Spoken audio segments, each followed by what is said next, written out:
अजून सगळं पोटभर जेवा म्हणावं.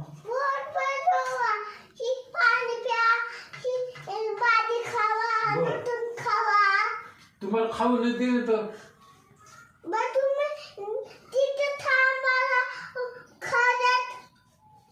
मला काहीच नाही. तुम्हाला नाही बाबाला सगळं माहिती. वरण भात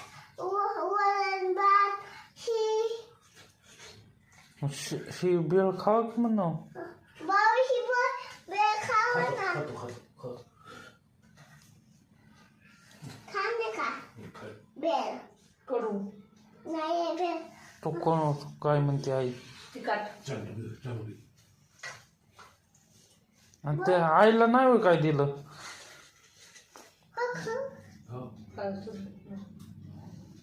आणि तिला